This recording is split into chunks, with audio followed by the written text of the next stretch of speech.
जय गणेश जी की महिमा और उनकी स्तुति एवं पूजा का फल भगवान सूर्य का तथा संक्रांति में दान का माहात्म्य पुलस्त्य जी कहते हैं। भीष्म। इसके बाद एक दिन व्यास जी के शिष्य महामुनि संजय ने अपने गुरुदेव को प्रणाम करके प्रश्न किया। संजय ने पूछा, गुरुदेव, आप मुझे देवताओं के पूजन का सुनिश्चित क्रम बतलाइए। प्रतिदिन को पूजा में सबसे पहले किसका पूजन करना चाहिए? व्यास जी बोले, संजय, विघ्नों को दूर करने के लिए सर्वप्रथम गणेश जी की पूजा करनी चाहिए। पार्वती देवी ने पूर्वकाल में भगवान शंकर जी के संयोग से स्कंद, कार्तिकेय और गणेश नाम के दो पुत्रों को जन्म दिया। उन दोनों को देखकर देवताओं को पार्वती जी पर बड़ी श्रद्धा हुई और उन्होंने अमृत से तैयार किया हुआ एक दिव्य मोदक, लड्डू, पार्वती के हाथ में दिया। मोदक देखकर दोनों बालक माता से मांगने लगे। तब पार्वती देवी विस्मित होकर पुत्रों से बोली, मैं पहले इसके गुणों का वर्णन करती हूँ, तुम दोनों सावधान होकर सुनो। इस मोदक के सूंघने मात्र से अमरत्व प्राप्त होता है। जो इसे सूंघता या खाता है वह संपूर्ण शास्त्रों का मर्मज्ञ, सब तंत्रों में प्रवीण, लेखक, चित्रकार, विद्वान, ज्ञान विज्ञान के तत्व को जानने वाला और सर्वज्ञ होता है, इसमें तनिक भी संदेह नहीं है। पुत्रों, तुममें से जो धर्माचरण के द्वारा श्रेष्ठता प्राप्त करके आएगा उसी को मैं यह मोदक दूंगी। तुम्हारे पिता की भी यही सम्मति है। माता के मुख से ऐसी बात सुनकर परम चतुर स्कंदमयूर पर आरूढ़ हो तुरंत ही त्रिलोकी के तीर्थों की यात्रा के लिए चल दिए। उन्होंने मुहूर्त भर में सब तीर्थों में स्नान कर लिया। इधर लंबोदरधारी गणेश जी स्कंद से भी बढ़कर बुद्धिमान निकले। वे माता पिता की परिक्रमा करके बड़ी प्रसन्नता के साथ पिताजी के सम्मुख खड़े हो गए। फिर स्कंद भी आकर पिता के सामने खड़े हुए और बोले, मुझे मोदक दीजिए। तब पार्वती जी ने दोनों पुत्रों की ओर देखकर कहा, समस्त तीर्थों में किया हुआ स्नान, संपूर्ण देवताओं को किया हुआ नमस्कार, सब यज्ञों का अनुष्ठान तथा सब प्रकार के व्रत, मंत्र, योग और संयम का पालन, ये सभी साधन माता पिता के पूजन के 16वें अंश के बराबर भी नहीं हो सकते। इसलिए यह गणेश सैकड़ों पुत्रों और सैकड़ों गणों से भी बढ़कर है। अतः देवताओं का बनाया हुआ यह मोदक मैं गणेश को ही अर्पण करती है। माता पिता की भक्ति के कारण ही इसकी प्रत्येक यज्ञ में सबसे पहले पूजा होगी। महादेव जी बोले, इस गणेश के ही अग्रपूजन से संपूर्ण देवता प्रसन्न हों। व्यास जी कहते हैं, अतः द्विज को उचित है कि वह सब में पहले गणेश जी का हो पूजन करे। ऐसा करने से उन यज्ञों का फल कोटि-कोटि गुना अधिक होगा। संपूर्ण देवी देवताओं का कथन भी यही है।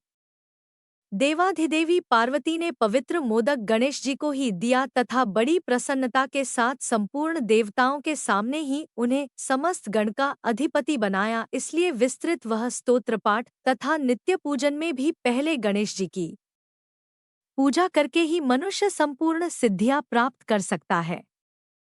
चतुर्थी को दिन भर उपवास करके श्री गणेश जी का पूजन करे और रात में अन्न ग्रहण करे। गणेश जी की स्तुति इस प्रकार करनी चाहिए, श्री गणेश जी, आपको नमस्कार है। आप संपूर्ण विघ्नों की शांति करने वाले हैं। उमा को आनंद प्रदान करने वाले परम बुद्धिमान प्रभु, भवसागर से मेरा उद्धार कीजिए। आप भगवान शंकर को आनंदित करने वाले हैं। अपना ध्यान करने वालों को ज्ञान और विज्ञान प्रदान करते हैं। विघ्नराज, आप संपूर्ण दैत्यों के एकमात्र संहारक हैं। आपको नमस्कार है। आप सबको प्रसन्नता और लक्ष्मी देने वाले हैं। संपूर्ण यज्ञों के एकमात्र रक्षक तथा सब प्रकार के मनोरथों को पूर्ण करने वाले हैं। गणपते, मैं प्रेम पूर्वक आपको प्रणाम करता हूँ। जो मनुष्य उपर्युक्त भाव के मंत्रों से गणेश जी का पूजन करता है वह सब पापों से मुक्त होकर स्वर्गलोक में प्रतिष्ठित होता है।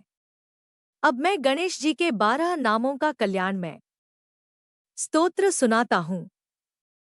उनके 12 नाम ये हैं: गणपति, विघ्नराज, लंबतुंड, गजानन, द्वैमातुर, हेरंब, एकदंत, गणाधिप, विनायक, चारुकर्ण, पशुपाल और भवात्मज।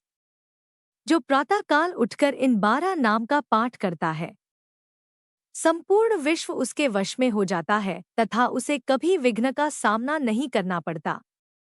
उपनयन, विवाह आदि संपूर्ण मांगलिक कार्यों में जो श्री गणेश जी का पूजन करता है, वह सबको अपने वश में कर लेता है और उसे अक्षय पुण्य की प्राप्ति होती है। जो मनुष्य संपूर्ण यज्ञ के कलशों में गणाना त्वा इस मंत्र से श्री गणेश जी का आवाहन करके उनकी पूजा करता है, उसे संपूर्ण सिद्धियां प्राप्त होती है तथा वह स्वर्ग और मोक्ष को भी पा लेता है। विद्वान पुरुष को चाहिए वह मिट्टी की दीवारों में, प्रतिमा अथवा चित्र के रूप में पत्थर पर, दरवाजे की लकड़ी में तथा पात्रों में श्री गणेश जी की मूर्ति अंकित करा ले। इनके सिवा दूसरे दूसरे स्थान में भी जहां हमेशा दृष्टि पड़ सके, श्री गणेश जी की स्थापना करके अपनी शक्ति के अनुसार उनका पूजन करे। जो ऐसा करता है उसके समस्त प्रिय कार्य सिद्ध होते हैं।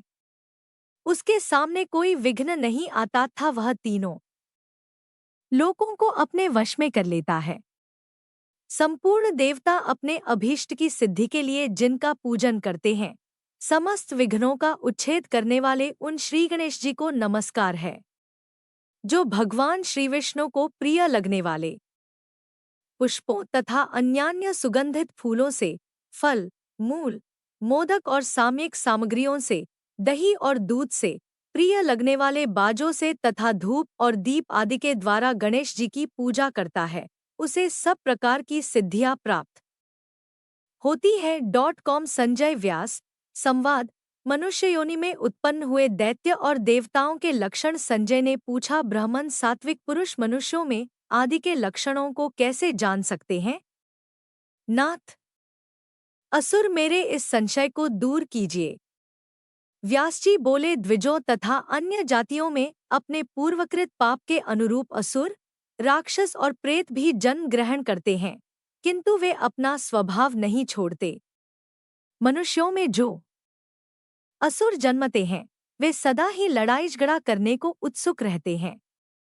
जो मायावी, दुराचारी और क्रूर हो, उन्हें इस पृथ्वी पर राक्षस समझना चाहिए। इसके विपरीत एक भी बुद्धिमान एवं सुयोग्य पुत्र हो तो उसके द्वारा समूचे कुल की रक्षा होती है। एक भी वैष्णव पुत्र अपने कुल की अनेकों पीढ़ियों का उद्धार कर देता है। जो पुण्य तीर्थों और मुक्ति क्षेत्र में ज्ञानपूर्वक मृत्यु को प्राप्त होते हैं, वे संसार सागर से तर जाते हैं, और जो ब्रह्मज्ञानी होते हैं, वे स्वयं तो तरते ही हैं, दूसरों को भी तार देते हैं। एक पतिव्रता स्त्री अपने कुल की अनेकों पीढ़ियों का उद्धार कर देती है। इसी प्रकार द्विज और देवताओं के पूजन में तत्पर रहने वाला धर्मात्मा जितेंद्रिय पुरुष भी अपने कुल का उद्धार करता है। कलयुग के अंत में जब शहर और गांवों में धर्म का नाश हो जाता है, तब एक ही धर्मात्मा पुरुष समस्त पुर, ग्राम, जन समुदाय और कुल की रक्षा करता है। जो मनुष्य अपवित्र एवं दुर्गंधयुक्त पदार्थों के भक्षण में आनंद मानता है, बराबर पाप करता है और रात में घूम घूम कर चोरी करता रहता है, उसे विद्वान पुरुषों को वंचक समझना चाहिए।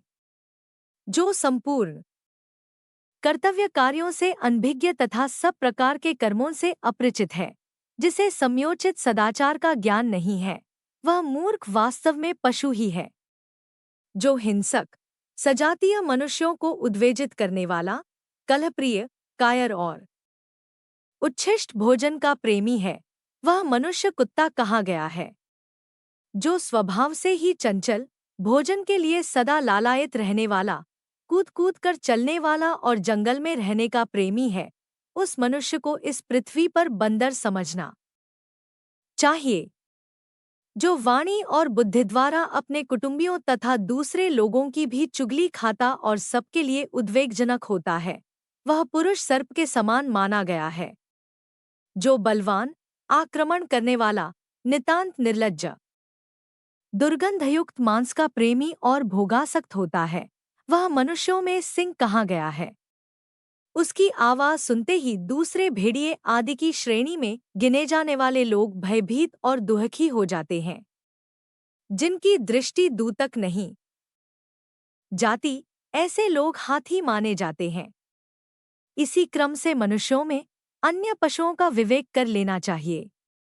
अब हम नररूप में स्थित देवताओं का लक्षण बतलाते हैं। जो द्विज देवता, अतिथि, गुरु, साधु और तपस्वियों के पूजन में संलग्न रहने वाला, नित्य तपस्यापरायण, धर्मशास्त्र एवं नीति में स्थित, क्षमाशील, क्रोधजयी, सत्यवादी, जितेंद्रिय, लोभहीन, प्रिय बोलने वाला, शांत, धर्मशास्त्र प्रेमी, दयालु, लोकप्रिय, मिष्टभाषी, वाणी पर अधिकार रखने वाला, सब कार्यों में दक्ष, गुणवान, महाबली, साक्षर, विद्वान, आत्मविद्या आदि के लिए उपयोगी कार्यों में संलग्न, घी और गाय के दूध, दही आदि में तथा निरामिष भोजन में रुचि रखने वाला, अतिथि को दान देने और पार्वण आदि कर्मों में प्रवृत्त रहने वाला है, जिसका समय स्नानदान आदि शुभ कर्म, व्रत, यज्ञ, देव पूजन तथा स्वाध्याय आदि में ही व्यतीत होता है। कोई भी दिन व्यर्थ नहीं जाने पाता, वही मनुष्य देवता है। यही मनुष्यों का सनातन सदाचार है। श्रेष्ठ मुनियों ने मानवों का आचरण देवताओं के ही समान बतलाया है। अंतर इतना ही है कि देवता सत्वगुण में बड़े बड़े होते हैं, इसलिए निर्भय होते हैं और मनुष्यों में भय अधिक होता है। देवता सदा गंभीर रहते हैं और मनुष्यों का स्वभाव सर्वदा मृदु होता है। इस प्रकार पुण्य विशेष के तारतम्य से सामान्यतः सभी जातियों में विभिन्न स्वभाव मनुष्यों का जन्म होता है। उनके प्रिय अप्रिय पदार्थों को जानकर पुण्य पाप तथा गुणावगुण का निश्चय करना चाहिए। मनुष्यों में यदि पति पत्नी के अंदर जन्मगत संस्कारों का भेद हो तो उन्हें तनिक भी सुख नहीं मिलता। सालोक्य आदि मुक्ति की स्थिति में रहना पड़े अथवा नरक में, सजातीय संस्कार वालों में ही परस्पर प्रेम होता है। शुभ कार्य में संलग्न रहने वाले पुण्यात्मा मनुष्यों को अत्यंत पुण्य के कारण दीर्घायु की प्राप्ति होती है तथा जो दैत्य आदि की श्रेणी में गिने जाने वाले पापात्मा मनुष्य हैं, उनको मृत्यु जल्दी होती है।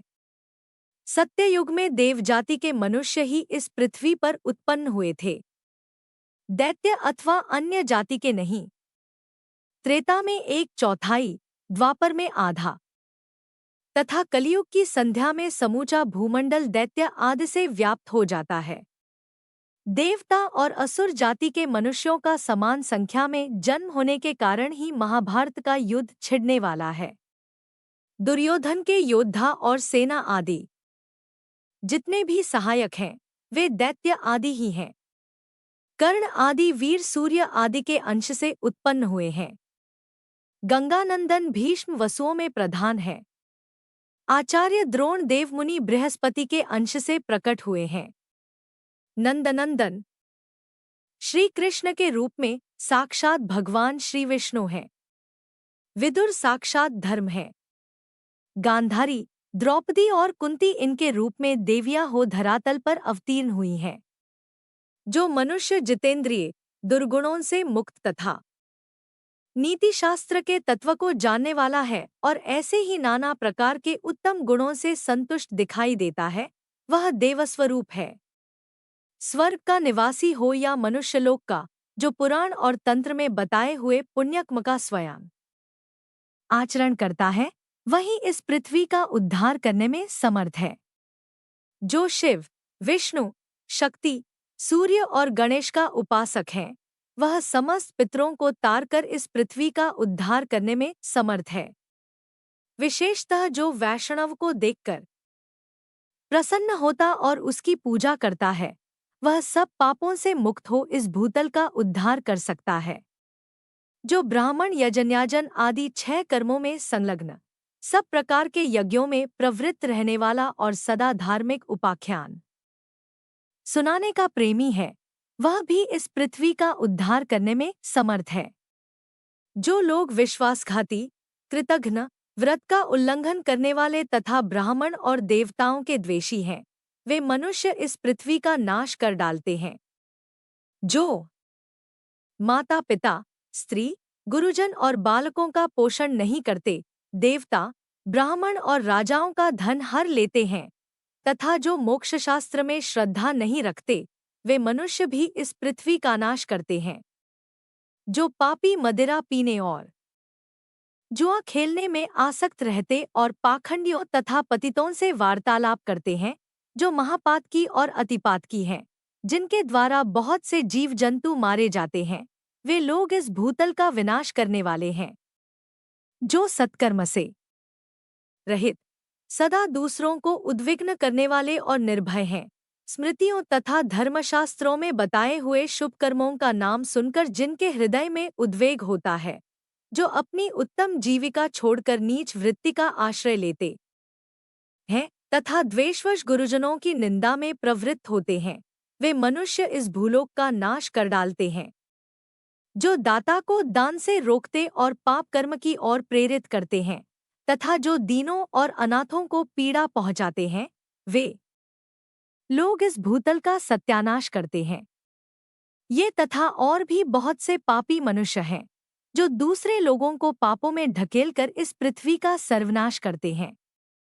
जो मानव इस प्रसंग को सुनता है, उसे इस भूतल पर दुर्गति, दुहक, दुर्भाग्य और दीनता का सामना नहीं करना पड़ता।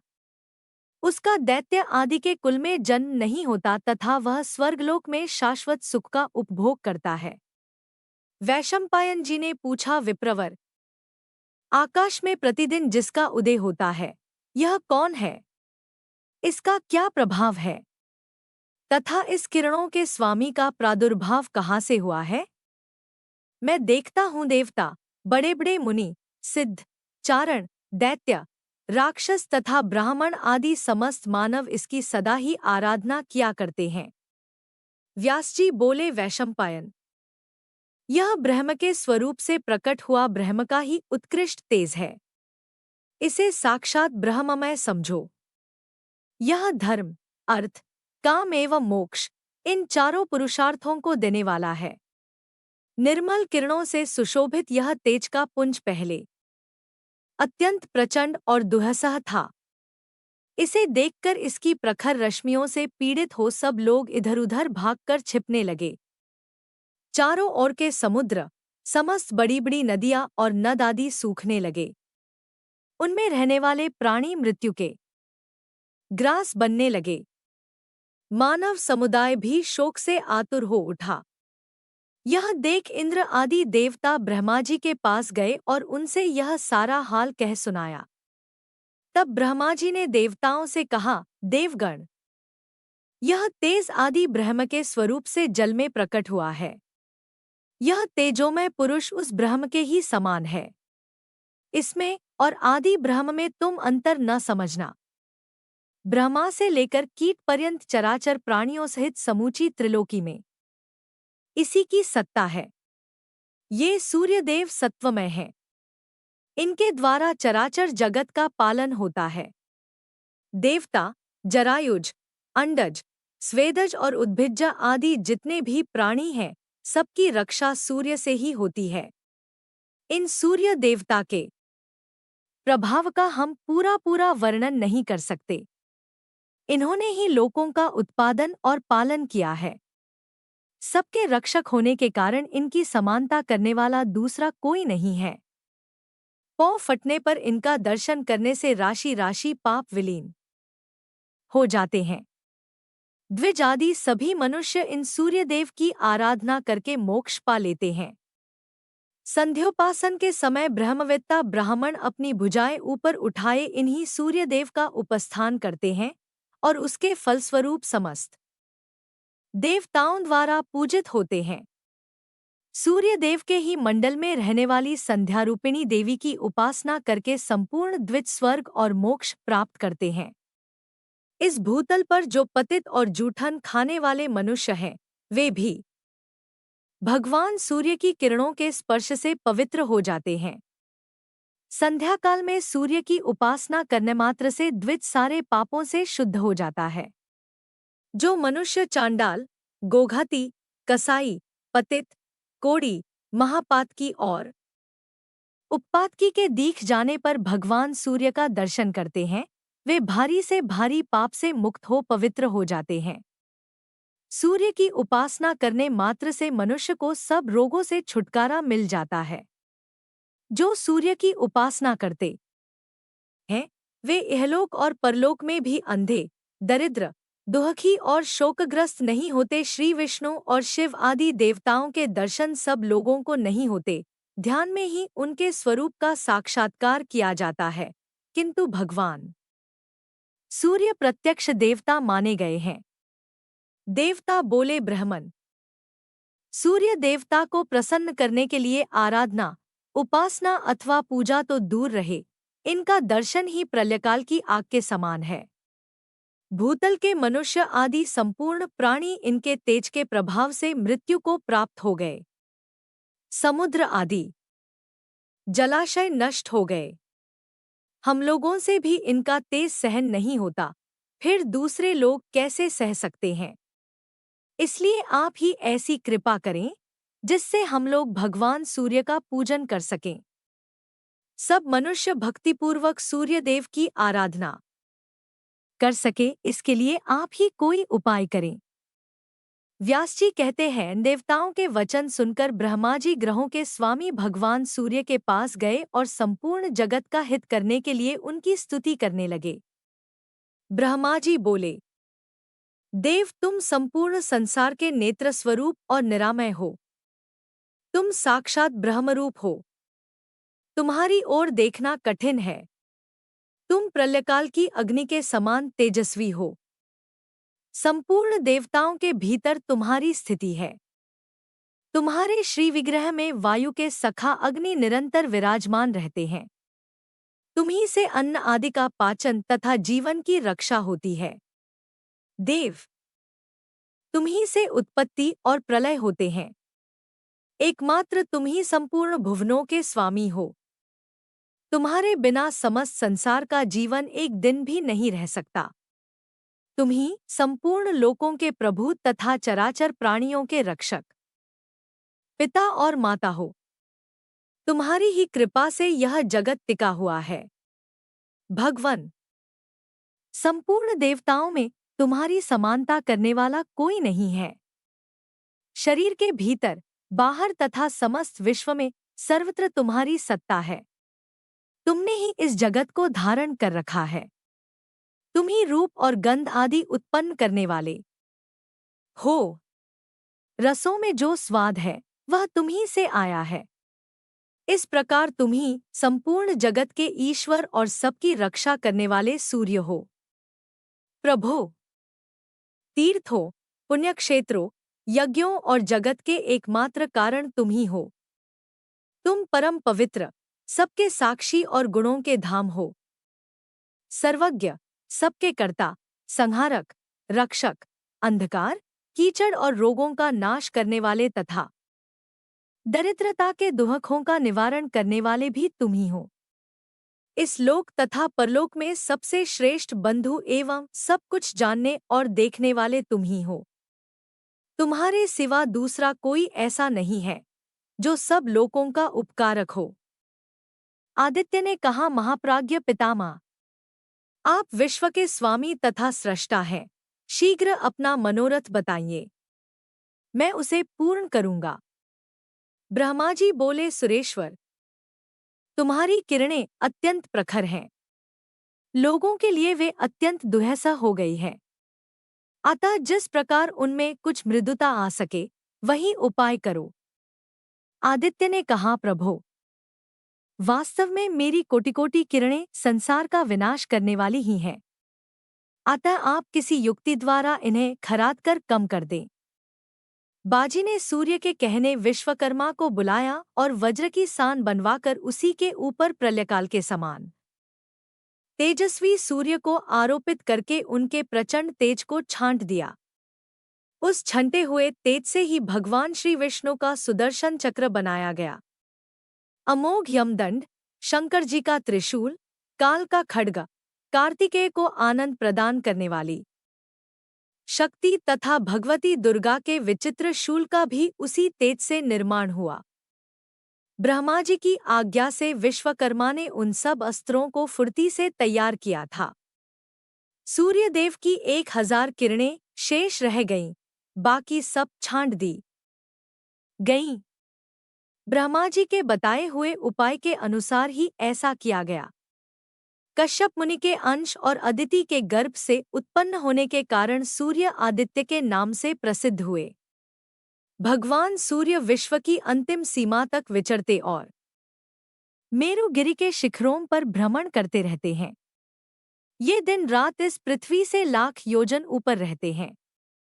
विधाता की प्रेरणा से चंद्रमा आदि ग्रह भी वहीं विचरण करते हैं। सूर्य 12 स्वरूप धारण करके 12 महीनों में 12 राशियों में संक्रमण करते रहते हैं। उनके संक्रमण से ही संक्रांति होती है, जिसको प्रायः सभी लोग जानते हैं। मुने, संक्रांतियों में पुण्यकर्म करने से लोगों को जो फल मिलता है वह सब हम बतलाते हैं। धनु, मिथुन, मीन और कन्या राशि की संक्रांति को षड्शीति कहते हैं तथा वृष, वृश्चिक, कुंभ और सिंह राशि पर जो सूर्य की संक्रांति होती है उसका नाम विष्णुपदी है। षड्शीति नाम की संक्रांति में किए हुए पुण्यकर्म का फल 86,000 गुना, विष्णुपदी में लाख गुना और उत्तरायण या दक्षिणायन आरंभ होने के दिन कोटि कोटि गुना अधिक होता है। दोनों अयनों के दिन जो कर्म किया जाता है वह अक्षय होता है। मकर संक्रांति में सूर्योदय के पहले स्नान करना चाहिए। इससे 10,000 गोदान का फल प्राप्त होता है। उस समय किया हुआ तर्पण, दान और देव पूजन अक्षय होता है। विष्णुपदी नामक संक्रांति में किए हुए दान को भी अक्षय बताया गया है। दाता को प्रत्येक जन्म में उत्तम निधि की प्राप्ति होती है। शीतकाल में रुईदार वस्त्र दान करने से शरीर में कभी दुख नहीं होता। तुला दान और शया दान दोनों का ही फल अक्षय है। माघ मास के कृष्ण पक्ष की अमावास्या को सूर्योदय के पहले जो तिल और जल से पितरों का तर्पण करता है वह स्वर्ग में अक्षय सुख भोगता है। जो अमावस्या के दिन सुवर्णष्टित सींग और मणि के समान कांति वाली शुभलक्षणा गौ को उसके खुरों में चांदी मंढाकर कांसे के बने हुए दुग्धपात्र सहित श्रेष्ठ ब्राह्मण के लिए दान करता है वह चक्रवर्ती राजा होता है।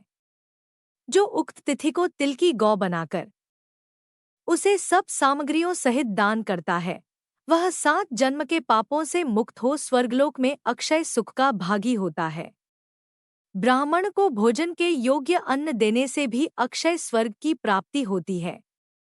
जो उत्तम ब्राह्मण को अनाज, वस्त्र, घर आदि दान करता है उसे लक्ष्मी कभी नहीं छोड़ती। माघ मास के शुक्ल पक्ष की तृतीया को मनवंतर तिथि कहते हैं।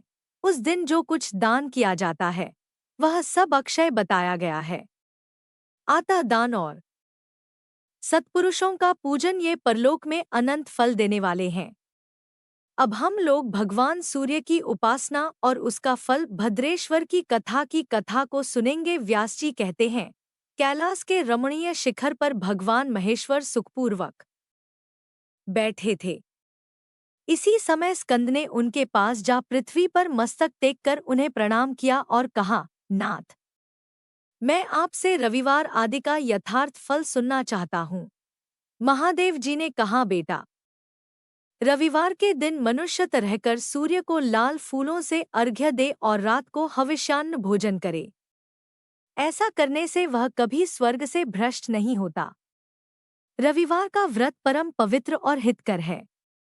वह समस्त कामनाओं को पूर्ण करने वाला, पुण्यप्रद, ऐश्वर्यदायक, रोगनाशक और स्वर्ग तथा मोक्ष प्रदान करने वाला है। यदि रविवार के दिन सूर्य की संक्रांति तथा शुक्ल पक्ष की सप्तमी हो तो उस दिन किया हुआ व्रत, पूजा और जप सब अक्षय होता है। शुक्ल पक्ष के रविवार को गृहपति सूर्य को पूजा करनी चाहिए।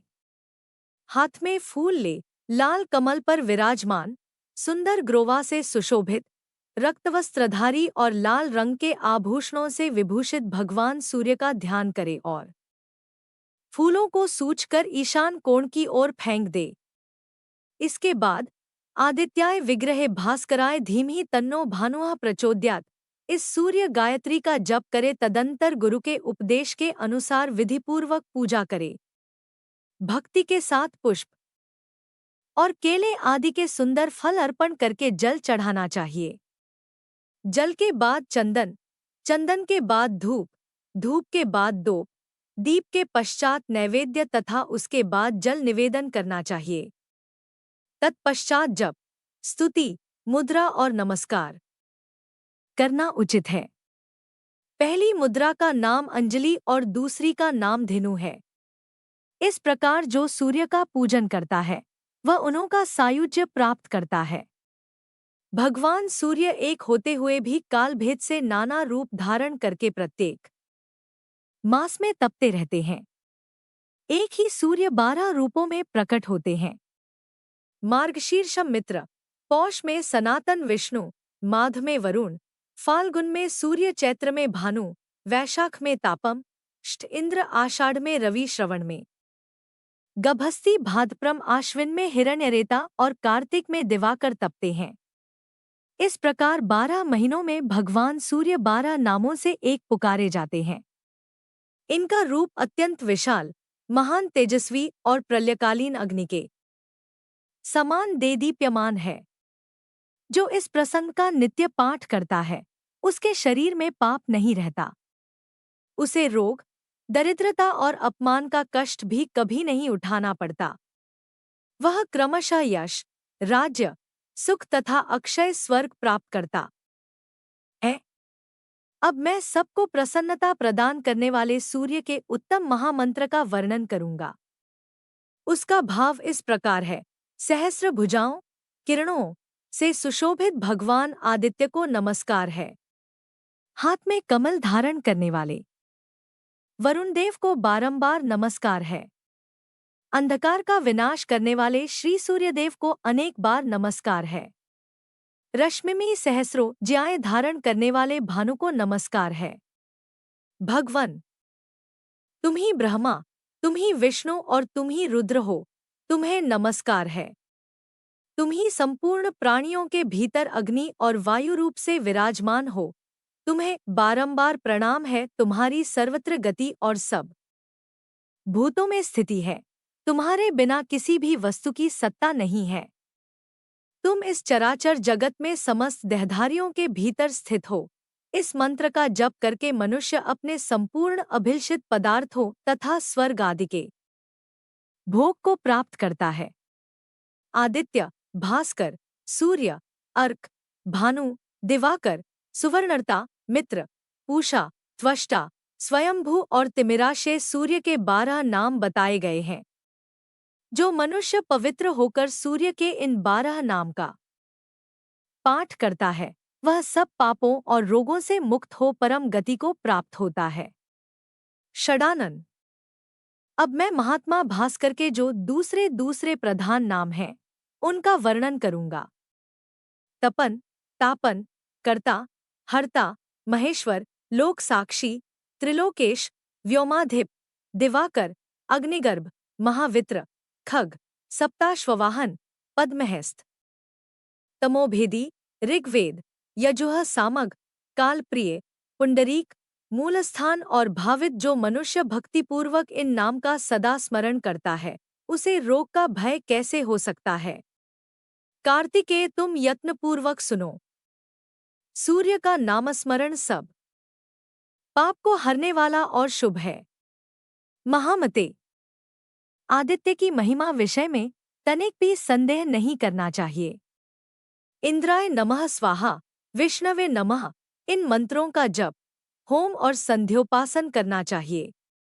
ये मंत्र सब प्रकार से शांति देने वाले और संपूर्ण विघ्नों के विनाशक हैं। ये सब रोगों का नाश कर डालते हैं। अब महात्मा भास्कर के मूल मंत्र का वर्णन करूंगा जो संपूर्ण कामनाओं एवं प्रयोजनों को सिद्ध करने वाला तथा भोग और मोक्ष प्रदान करने वाला है। वह मंत्र इस प्रकार है, हरा हरि स सूर्याय नमः। इस मंत्र से सदा सब प्रकार की सिद्धि प्राप्त होती है, यह निश्चित बात है। इसके जप से रोग नहीं सताते तथा किसी प्रकार के अनिष्ट का भय नहीं होता। यह मंत्र किसी को देना चाहिए और न किसी से इसकी चर्चा करनी चाहिए, अपितु प्रयत्नपूर्वक इसका निरंतर जप करते रहना चाहिए। जो लोग अभक्त, संतानहीन, पाखंडी और लौकिक व्यवहारों में आसक्त हों, उनसे तो इस मंत्र की कदापि चर्चा नहीं करनी चाहिए। संध्या और होम कर्म में मूल मंत्र का जप करना चाहिए। उसके जप से रोग और क्रूर ग्रहों का प्रभाव नष्ट हो जाता है। वत्स, दूसरे दूसरे अनेकों शास्त्रों और बहुतेरे विस्तृत मंत्रों की क्या आवश्यकता है। इस मूल मंत्र का जप ही सब प्रकार की शांति तथा संपूर्ण मनोरथों की सिद्धि करने वाला है। देवता और ब्राह्मणों की निंदा करने वाले नास्तिक पुरुष को इसका उपदेश नहीं देना चाहिए। जो प्रतिदिन 1, 2 या 3 समय भगवान सूर्य के समीप इसका पाठ करता है, उसे अभीष्ट फल को प्राप्ति होती है। पुत्र की कामना वाले को पुत्र, कन्या चाहने वाले को कन्या, विद्या की अभिलाषा रखने वाले को विद्या और धनार्थी को धन मिलता है। जो शुद्ध आचार विचार से युक्त हो, संयम तथा भक्तिपूर्वक इस प्रसंग का श्रवण करता है, वह सब पापों से मुक्त हो सूर्यलोक को जाता है। सूर्य देवता के व्रत के दिन तथा अन्यान्य व्रत, अनुष्ठान, यज्ञ, पुण्यस्थान और तीर्थों में जो इसका पाठ करता है, उसे कोटिगुना फल मिलता है। व्यास जी कहते हैं, मध्य देश में भद्रेश्वर नाम से प्रसिद्ध एक चक्रवर्ती राजा थे। वे बहुत सी तपस्याओं तथा नाना प्रकार के व्रतों से पवित्र हो गए थे। प्रतिदिन देवता, ब्राह्मण, अतिथि और गुरुजनों का पूजन करते थे। उनका बर्ताव न्याय के अनुकूल होता था। वे स्वभाव के सुशील और शास्त्रों के तात्पर्य तथा विधान के पारगामी विद्वान थे। सदा सद्भावपूर्वक प्रजाजनों का पालन करते थे। एक समय की बात है, उनके बाएं हाथ में श्वेत कुष्ठ हो गया। वैद्यों ने बहुत कुछ उपचार किया, किंतु उससे कोढ़ का चिन्ह और भी स्पष्ट दिखाई देने लगा। तब राजा ने प्रधान ब्राह्मणों और मंत्रियों को बुलाकर कहा, विप्रगण, मेरे हाथ में एक ऐसा पाप का चिन्ह प्रकट हो गया है, जो लोक में निंदित होने के कारण मेरे लिए दुहैसा हो रहा है। अतः मैं किसी महान पुण्यक्षेत्र में जाकर अपने शरीर का परित्याग करना चाहता हूँ। ब्राह्मण बोले, महाराज, आप धर्मशील और बुद्धिमान हैं। यदि आप अपने राज्य का परित्याग कर देंगे तो यह सारी प्रजा नष्ट हो जाएगी। इसलिए आपको ऐसी बात नहीं कहनी चाहिए। प्रभु, हम लोग इस रोग को दबाने का उपाय जानते हैं। वह यह है कि आप यत्नपूर्वक महान देवता भगवान सूर्य की आराधना कीजिए। राजा ने पूछा, विप्रवरों, किस उपाय से मैं भगवान भास्कर को संतुष्ट कर सकूंगा? ब्राह्मण बोले, राजन, आप अपने राज्य में ही रहकर सूर्यदेव की उपासना कीजिए। ऐसा करने से आप भयंकर पाप से मुक्त हो स्वर्ग और मोक्ष दोनों प्राप्त कर सकेंगे।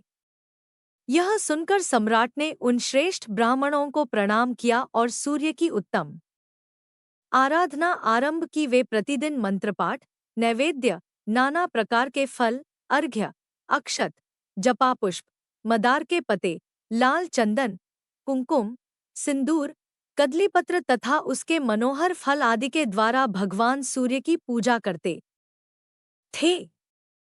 राजा घूलर के पात्र में अर्घ्य सजाकर सदा सूर्य देवता को निवेदन किया करते थे। अर्घ्य देते समय वे मंत्री और पुरोहितों के साथ सदा सूर्य के सामने खड़े रहते थे। उनके साथ आचार्य, रानियां, अंतःपुर में रहने वाले रक्षक तथा उनकी पलिया, दासवर्ग तथा अन्य लोग भी रहा करते थे। वे सब लोग प्रतिदिन साथ ही साथ अर्घ्य देते थे। सूर्य देवता के अंगभूत जितने व्रत थे, उनका भी उन्होंने एकाग्रचित्त होकर अनुष्ठान किया। क्रमशः 1 वर्ष व्यतीत होने पर राजा का रोग दूर हो गया। इस प्रकार उस भयंकर रोग नष्ट हो जाने पर राजा ने संपूर्ण जगत को अपने यक्ष करके सबके द्वारा प्रभातकाल में सूर्य देवता का पूजन और व्रत कराना आरंभ किया। सब लोग कभी हविष्यान्न खाकर और कभी निराहार रहकर सूर्य देवता का पूजन करते थे। इस प्रकार ब्राह्मण, क्षत्रिय और वैश्य इन 3 वर्गों के द्वारा पूजित होकर भगवान सूर्य बहुत संतुष्ट हुए और कृपापूर्वक राजा के पास आकर बोले, राजन, तुम्हारे मन में जिस वस्तु की इच्छा हो उसे वरदान के रूप में मांग लो। सेवकों और पुरवासियों सहित तुम सब लोगों का हित करने के लिए मैं उपस्थित हूँ। राजा ने कहा, सबको नेत्र प्रदान करने वाले भगवान, यदि आप मुझे अभीष्ट वरदान देना चाहते हैं तो ऐसी कृपा कीजिए कि हम सब लोग आपके पास रहकर ही सुखी हों। सूर्य बोले, राजन, तुम्हारे मंत्री, पुरोहित, ब्राह्मण, स्त्रियां तथा अन्य परिवार के लोग सभी शुद्ध होकर कल्प पर्यंत मेरे रमणीय धाम में निवास करें। व्यास जी कहते हैं, यो कहकर संसार को नेत्र प्रदान करने वाले भगवान सूर्य वहीं अंतर्धान हो गए। तदंतर राजा भद्रेश्वर अपने पुरवासियों सहित दिव्यलोक में आनंद का अनुभव करने लगे। वहां जो कीड़े-मकोड़े आदि थे, वे भी अपने पुत्र आदि के साथ प्रसन्नतापूर्वक स्वर्ग को सिधारे। इसी प्रकार राजा, ब्राह्मण, कठोर व्रतों का पालन करने वाले मुनि तथा क्षत्रिय आदि अन्य वर्ण सूर्य देवता के धाम में चले गए।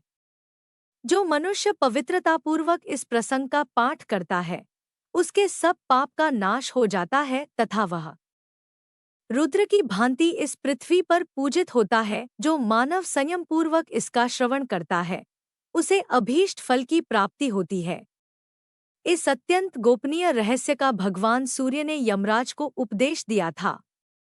भूमंडल पर तो व्यास के द्वारा ही इसका प्रचार हुआ है। ब्रह्मा जी कहते हैं, नारद, इस तरह नाना प्रकार के धर्मों का निर्णय सुनाकर भगवान व्यास शम्याप्राश में चले गए। तुम भी इस तत्व को श्रद्धापूर्वक जानकर सुख से विचरो और समयानुसार भगवान श्री विष्णु के सुयश का सानंद गान करते रहो। साथ ही जगत को धर्म का उपदेश देते हुए जगतगुरु भगवान को प्रसन्न करो। पुलस्त्य जी कहते हैं, भीष्म, ब्रह्मा जी के ऐसा कहने पर देवर्षि नारद मुनिवर श्रीनारायण का दर्शन करने के लिए गंधमादन पर्वत पर बद्रिकाश्रम तीर्थ में चले गए। महाराज, इस प्रकार यह सारा सृष्टिखंड मैंने क्रमशः तुम्हें सुना दिया। यह संपूर्ण वेदार्थों का सार है। इसे सुनकर मनुष्य भगवान का सान्निध्य प्राप्त करता है। यह परम पवित्र, यश का निधान तथा पितरों को अत्यंत प्रिय है। यह देवताओं के लिए अमृत के समान मधुर तथा पापी पुरुषों को भी पुण्य प्रदान करने वाला है। जो मनुष्य ऋषियों के इस शुभ चरित्र का प्रतिदिन श्रवण करता है, वह सब पापों से मुक्त हो स्वर्गलोक में प्रतिष्ठित होता है। सत्ययुग में तपस्या, त्रेता में ज्ञान, द्वापर में यज्ञ तथा कलयुग में एकमात्र दान की विशेष प्रशंसा की गई है। संपूर्ण दानों में भी समस्त भूतों को अभय देना यही सर्वोत्तम दान है। इससे बढ़कर दूसरा कोई दान नहीं है। तीर्थ और श्राद्ध के वर्णन से युक्त यह पुराण खंड कहा गया। यह पुण्यजनक, पवित्र, आयुवर्धक और संपूर्ण पापों का नाशक है। जो मनुष्य इसका पाठ या श्रवण करता है, वह श्री संपन्न होता है तथा सब पापों से मुक्त हो लक्ष्मी सहित भगवान श्री विष्णु को प्राप्त कर लेता है। तो भक्तजनों, जानकारी अच्छी लगी हो तो वीडियो को लाइक, सब्सक्राइब, शेयर करें। कमेंट बॉक्स में जय श्री हरि सूर्या देवता की जय, गणेश भगवान की जय, ओम नमः शिवाय, हर हर महादेव अवश्य लिखे।